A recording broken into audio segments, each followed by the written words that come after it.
नमस्कार, स्वागत आहे तुमचं आपल्या यूट्यूब चॅनल सोनाली रेसिपीजमध्ये।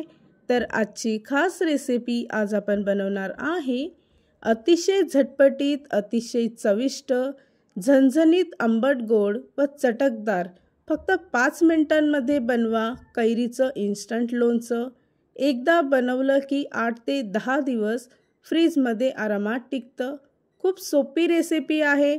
चला तर मग या रेसिपीसाठी लागणारे संपूर्ण साहित्य व कृती पाहून घेऊ।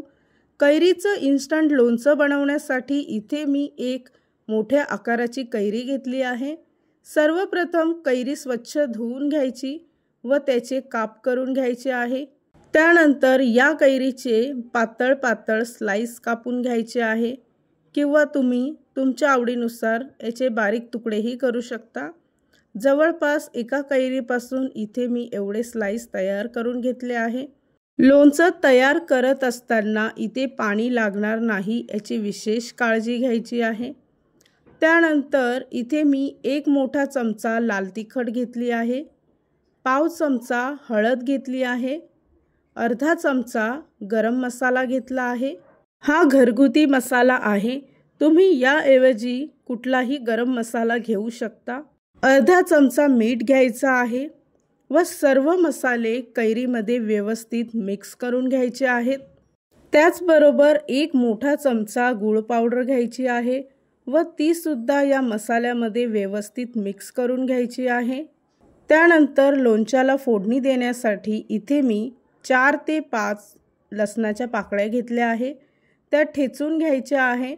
त्यानंतर एका पॅनमध्ये 4 मोठे चमचे तेल गरम करायला ठेवलं होतं। तेल गरम झालं की त्यामध्ये लसूण टाकायचा आहे। लसूण तळतळला की त्यामध्ये पाव चमचा हिंग टाकायची आहे व अर्धा चमचा मोहरी टाकायच्या आहेत।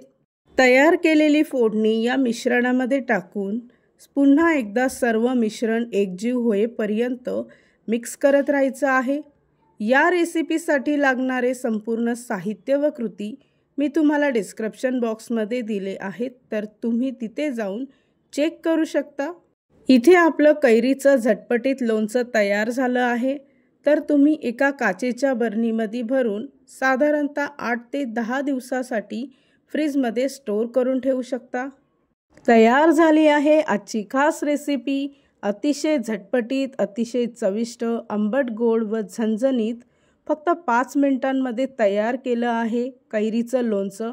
ही रेसिपी तुम्ही नक्की ट्राय करून बघा, तुम्हाला खूपच आवडेल। आणि जर का तुम्हाला हा आजचा व्हिडिओ आवडला असेल तर प्लीज लाईक, शेअर आणि कमेंट करा। चॅनलवर नवीन असाल तर सबस्क्राईब करा। सबस्क्राईब केल्यामुळे काय होईल, जेव्हा मी रेसिपीचा नवीन व्हिडिओ अपलोड करेल तर त्याचं नोटिफिकेशन तुमच्या मोबाईलवर येईल। आणि पुन्हा भेटूया आपण अशीच एक रेसिपी घेऊन।